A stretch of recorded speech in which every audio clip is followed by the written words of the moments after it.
Sejam todos bem-vindos ao nosso encontro virtual de hoje.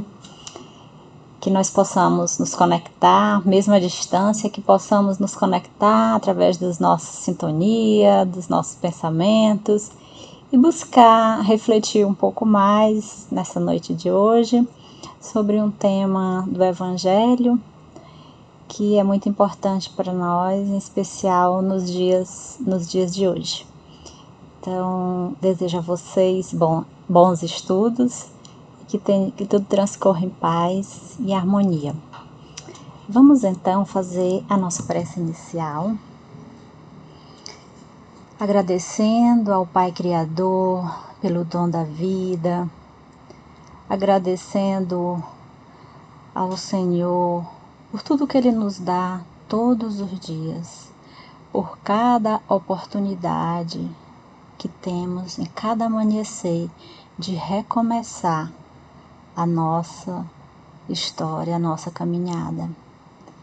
Pai amado, nós te rogamos que o Senhor guie os nossos passos, fortaleça os nossos corações, para que possamos, diante das aflições da vida, nos colocar sempre na postura de resignação, de humildade e buscar, assim como Maria fez quando foi convocada para a mãe do Mestre, ela se colocou dizendo: eis aqui a tua serva, Senhor, faça conforme a tua vontade. Que nós possamos ter essa humildade em nossos corações para nos colocar à disposição do Pai em todos os momentos, mesmo nos momentos difíceis. Que tenhamos a fé e a confiança que tudo que nos acontece é para o nosso crescimento. Que Jesus nos oriente, nos ampare com seu amor, com a sua compreensão, para que tenhamos uma jornada produtiva, uma jornada sempre de crescimento e de melhorar as nossas atitudes e os nossos passos seja sempre para o bem. Se conosco, Jesus amigo, hoje e sempre. Que assim seja, graças a Deus. Então, nessa noite de hoje, nós iremos tratar desse assunto estudando o Evangelho, como fazemos toda quarta-feira aqui na comunidade Espírita Maria João de Deus. O tema de hoje é motivo de resignação, né, que está lá no capítulo 5 do Evangelho segundo o Espiritismo, onde fala de bem-aventurados os aflitos. E a gente começa a nossa reflexão de hoje aqui no Evangelho,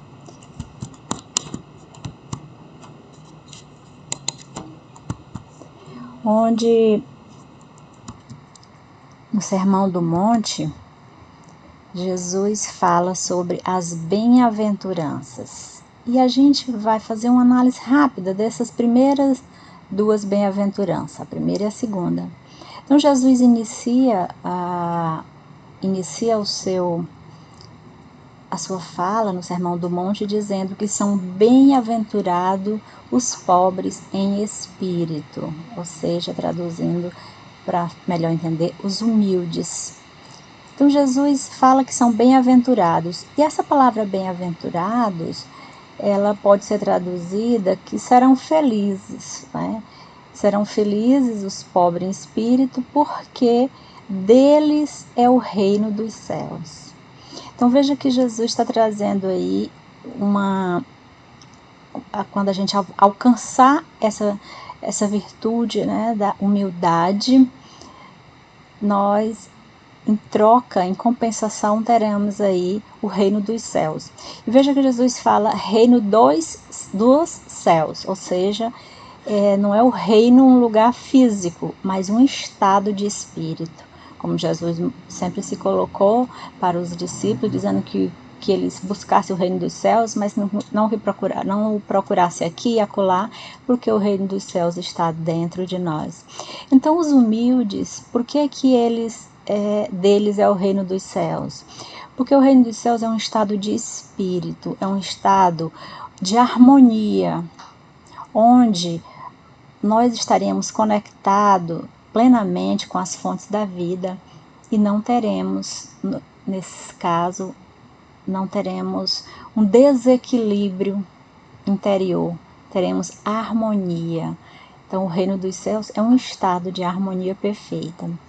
Então, quando nós alcançarmos essa bem-aventurança da humildade, né, que Jesus coloca, estaremos aí conquistando um estado de espírito melhor.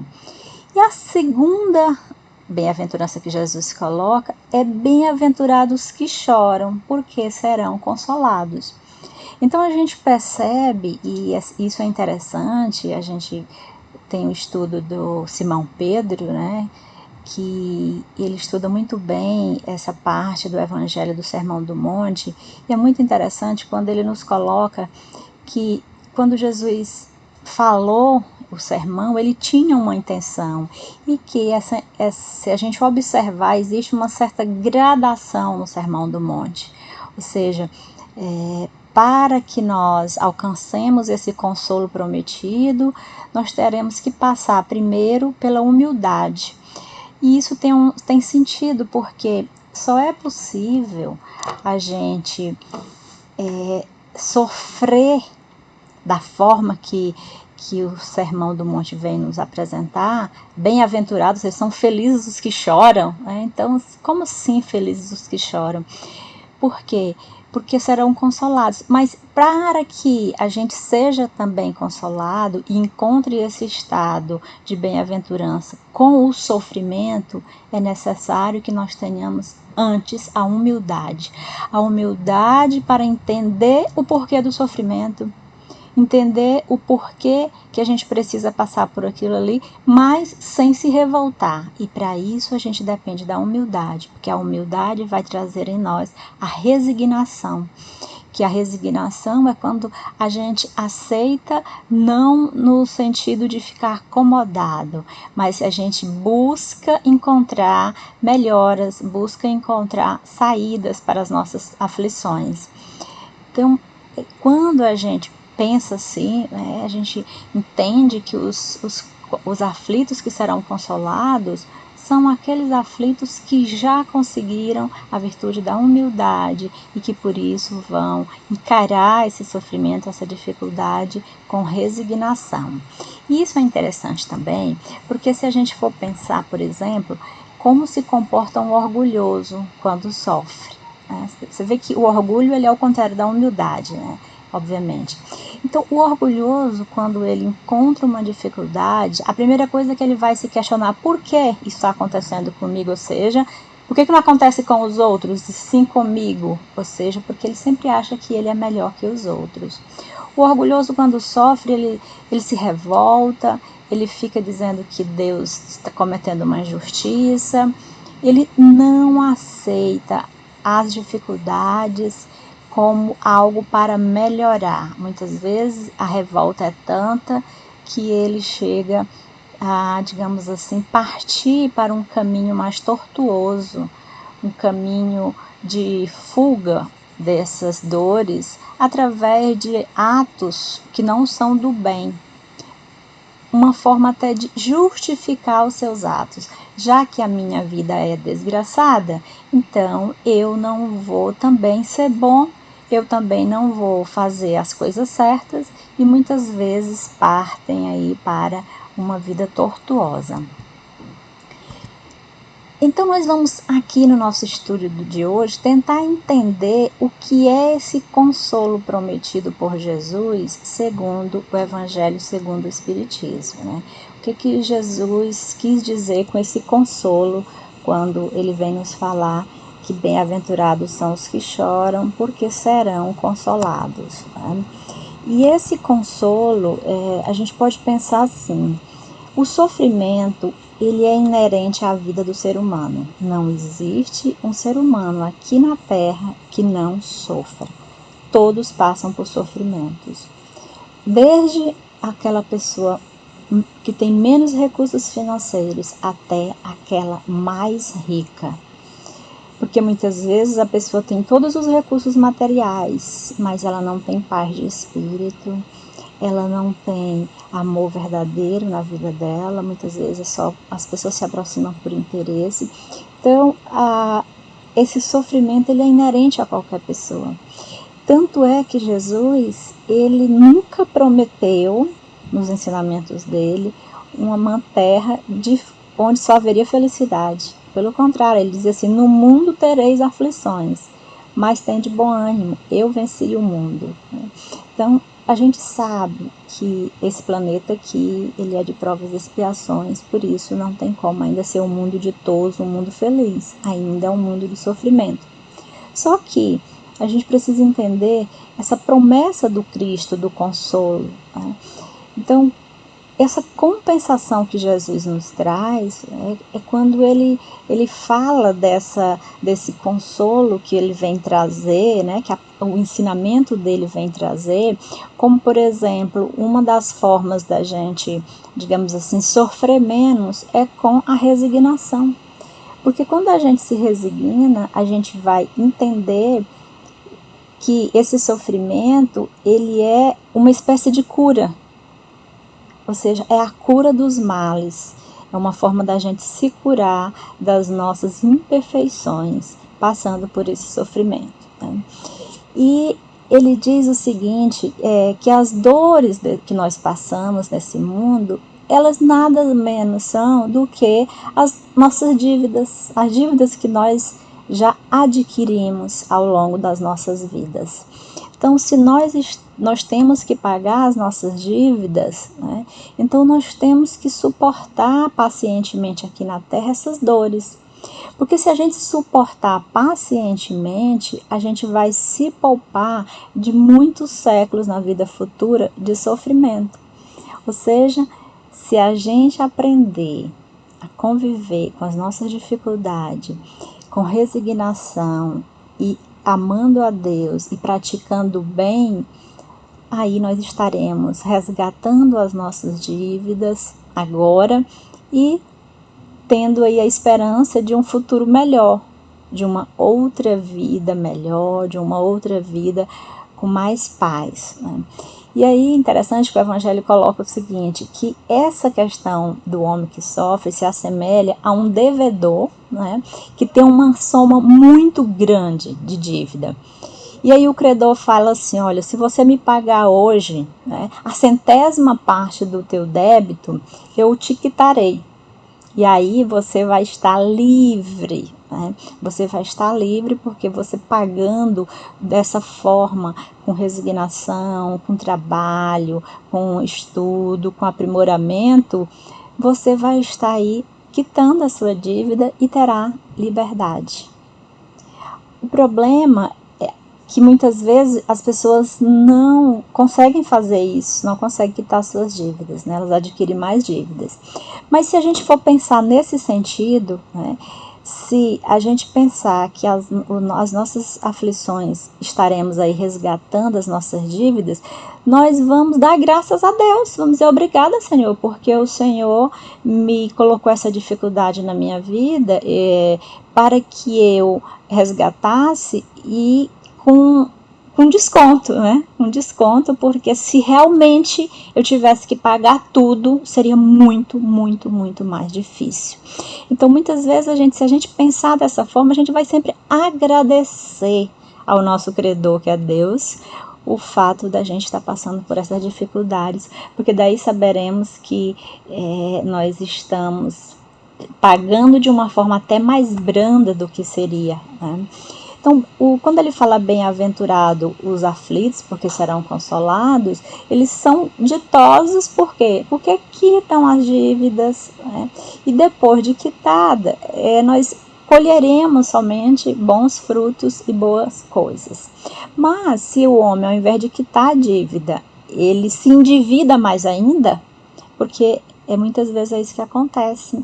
A pessoa vem com uma certa dificuldade na vida para aprender.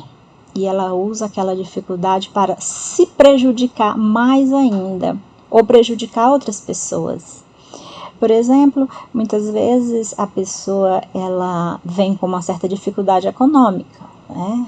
Está no planejamento espiritual dela passar por dificuldades econômicas, porque ela precisa aprender a lidar com essa dificuldade, ou porque em outras vidas ela não soube usar da maneira adequada os recursos que lhe foi permitido, ou muitas vezes porque ela mesma entende que uma forma de crescer mais é passando por essa dificuldade. E aí ela vem com essa dificuldade econômica, e o que ela faz com essa dificuldade?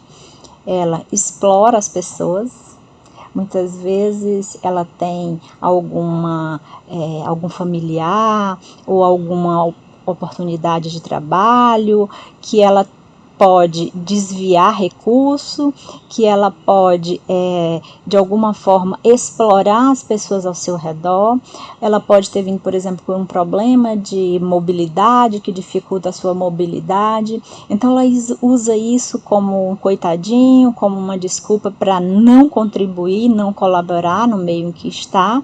E muitas vezes se torna um peso na vida das pessoas, por conta da sua falta de humildade em aceitar as suas limitações, né? Então, se a gente se quita muitas vezes de um lado, mas adquire dívidas maior do que do outro lado, o que vai acontecer? Nunca vai conquistar a sua libertação, né? Vai ficar cada vez mais aumentando a sua dívida. E aí o Richard Simonetti, ele tem um livro chamado Bem-aventurados aflitos, e tem um capítulo chamado Carnê de Pagamento. E ele compara essa situação dizendo assim: um rapaz trabalhava num banco e ele contraiu dívidas que ele não podia pagar. Ele gostava de jogo. E os credores foram até o dono do banco e falou assim: olha, ele tem que nos pagar. E o empregador, como querendo ajeitar a vida desse rapaz, falou assim: então tá certo, eu vou colocar descontar no seu salário todo mês um valor correspondente à prestação da dívida. Então, em 12 meses, esse rapaz iria quitar sua dívida.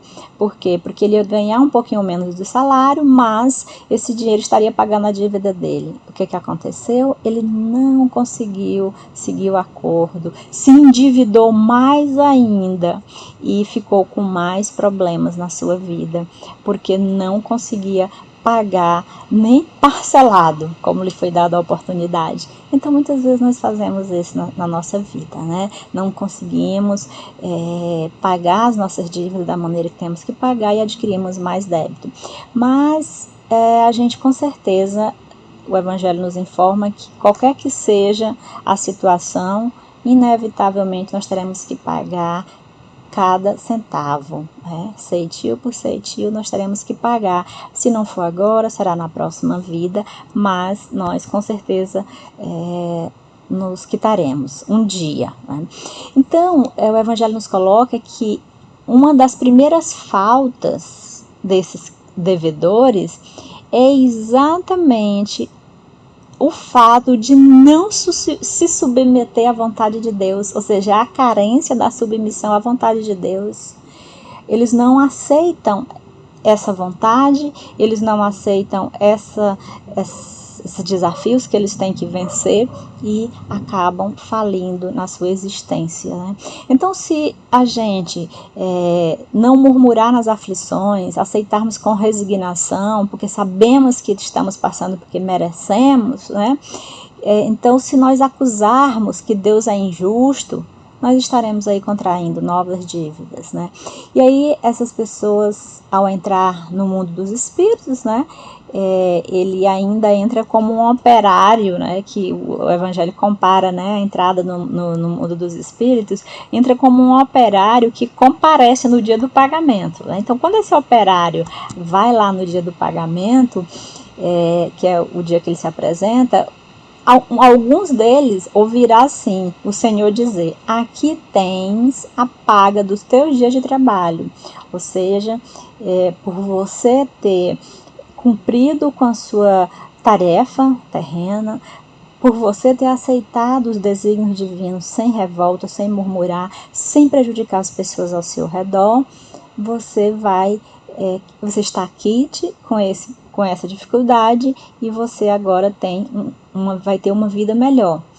Porém, há outros, né, aquelas pessoas que tiveram tudo na terra, que viveu a vida na ociosidade, né, que a sua felicidade aqui na terra era só a satisfação do amor próprio, né, de gozar a vida, ou seja, sem nenhuma responsabilidade.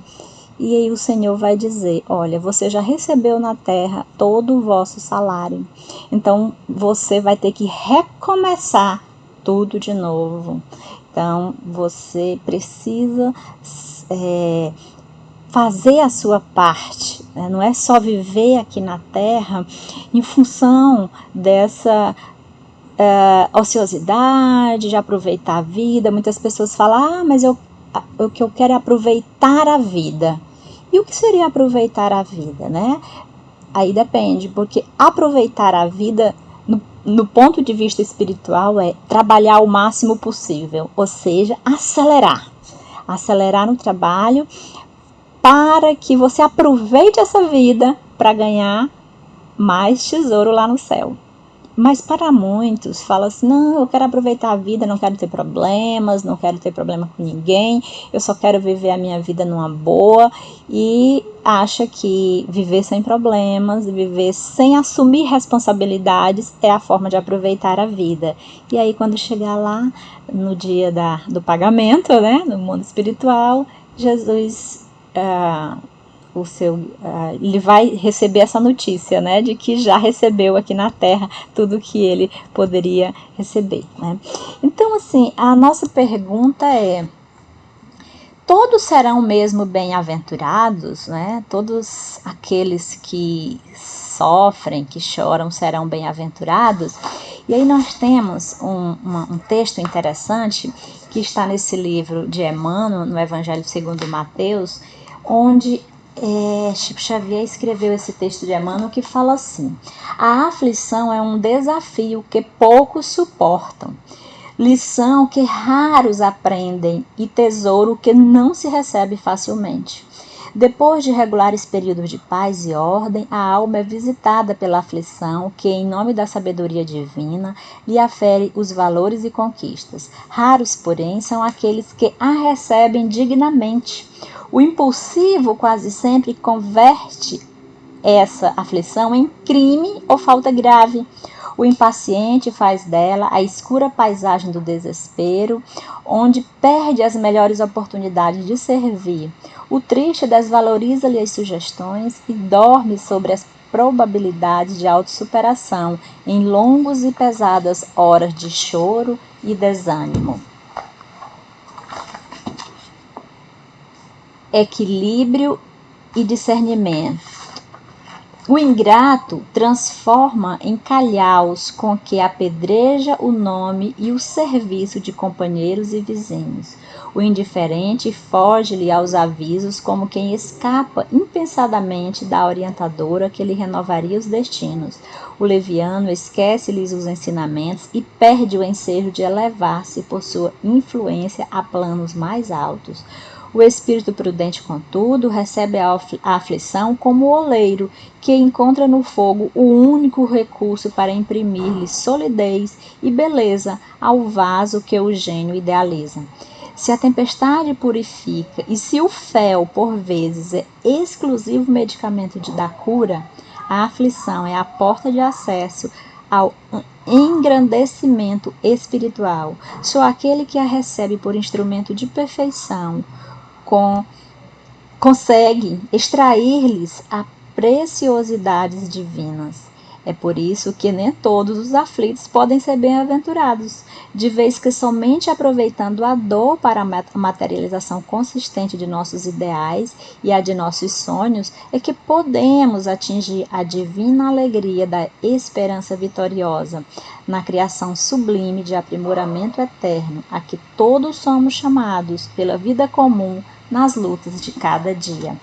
Então nós percebemos aí que nem todos os são bem-aventurados, porque você só vai conseguir alcançar essa bem-aventurança do consolo, da compensação, se você realmente seguiu como deveria seguir se você não entrou em desespero, se você não optou para encontrar um caminho mais fácil para justificar as suas dificuldades, que será realmente, vai conseguir aí alcançar essa bem-aventurança através das aflições. É o que a gente encontra no Evangelho, o bem e o mal sofrer. Né? Você pode ter uma oportunidade de sofrimento e sofrer de forma digna, de forma resignada, mas você pode se revoltar, você pode levar a sua vida o tempo todo murmurando. E a gente percebe situações, né, que muitas vezes a pessoa reclama tanto e muitas vezes sem motivo nenhum. A pessoa tem tudo, tem um corpo perfeito, tem a mente equilibrada, mas não consegue ter uma postura de gratidão e sempre de reclamação. Então, muitas vezes, o aflito depende da sua aflição também para dizer que ele vai ser consolado. Tem um livro chamado Bem-aventurado os Simples, né, que foi escrito pelo Divaldo Vieira, pelo Espírito Valério, e ele conta várias situações, e conta uma situação aqui que é bem interessante. Ele disse que uma mulher estava muito aflita, chegou no centro espírita, tremia, chorava, maldizia, e dizia-se muito infeliz. Parecia haver arrematado todos os sofrimentos da terra. Então, nesse estado, ela apresentou-se ao dirigente da reunião espírita e esse dirigente exaltara para ela a beleza da paciência e da resignação. Né? E aí o dirigente perguntou o motivo da dor, que ela deixava assim tão aflita. E ela declarou que veio pedir a ajuda dos espíritos porque achava-se aflita com a perda de um dos seus lindos anéis, no valor de 200 mil cruzeiros. Então, o motivo da aflição dela é porque ela tinha perdido um anel muito caro. Então, o diretor passou a reconfortá-la e, à medida que lhe reanimava a esperança, a senhora, antes em desespero, acerenou-se de rosto rubro, pois percebeu que o interlocutor, a falar-lhe com bondade e carinho, era um homem sem braços.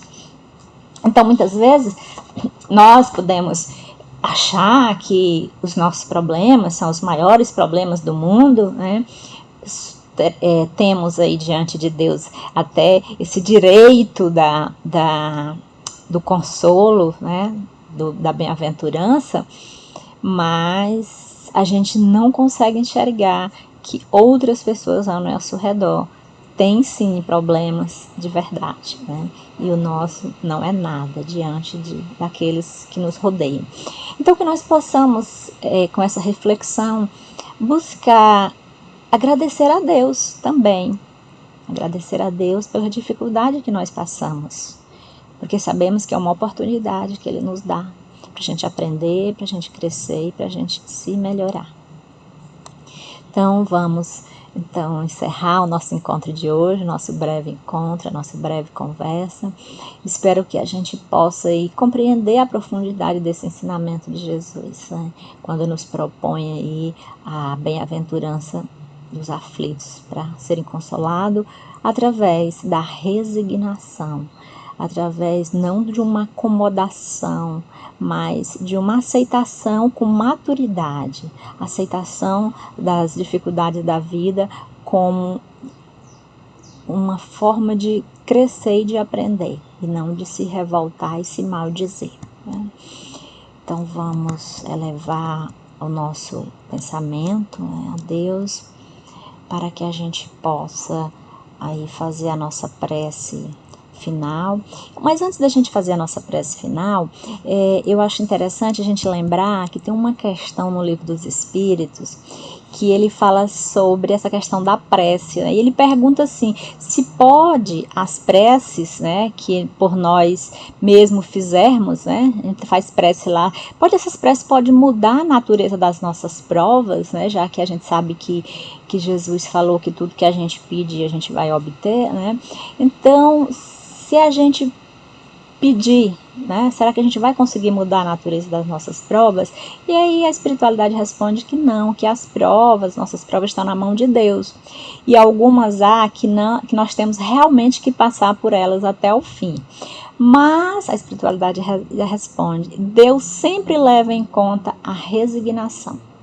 E aí a gente conhece várias histórias, né, de pessoas que passaram por desafios na vida, venceram esse desafio com amor e tiveram, inclusive, suas provas, digamos assim, ainda nessa encarnação, de alguma forma melhorada, ou seja, de uma forma mais branda, ou seja, teve um abrandamento do que aquela pessoa teria que passar. Então ela tinha uma previsão de, por exemplo, perder aí um braço no acidente, e ela passa pelo acidente e perde um dedo, né? Por quê? Porque ela soube encarar com resignação as provas que ela tinha que encarar, e aí Deus leva isso em consideração, é o que a espiritualidade nos informa, né? Então vamos nesse momento acalmar os nossos corações, os nossos pensamentos, entrar em sintonia com o nosso Pai Criador, com o nosso amado Mestre Jesus, com a espiritualidade amiga, e agradecer por mais esse estudo, por mais essas dificuldades que nós temos passado, Senhor, pois sabemos que tudo aquilo que nos acontece é para o nosso crescimento. Ajuda-nos, amado Mestre Jesus, nessa jornada, encontrarmos o valor da resignação em nossas vidas, que possamos, diante dos nossos desafios, das nossas provas diárias, que possamos colocar em prática o sentimento da compreensão, para que assim, elevando os nossos sentimentos para o campo do perdão e da compreensão, possamos colocar em prática aí também a resignação que nos torna pessoas melhores, que nos tornam pessoas mais felizes e que muitas vezes pode nos trazer tantos benefícios. Basta que saibamos compreender os sinais de Deus em nossas vidas e aceitar os desígnios com muito amor a Deus, com muita compreensão, sabendo que se estamos passando por esses desafios é porque precisamos passar. E que a revolta nunca se faça presente em nossos pensamentos, em nenhum momento, mas somente a compreensão e o amor. Se conosco, amado Mestre, guia os nossos pensamentos, os nossos passos, ilumina as nossas vidas com a tua luz de amor e de paz. Que assim seja, graças a Deus. Eu desejo a vocês que tenhamos aí paz na nossa alma, amor no nosso coração e fé na caminhada. Esse é o meu desejo.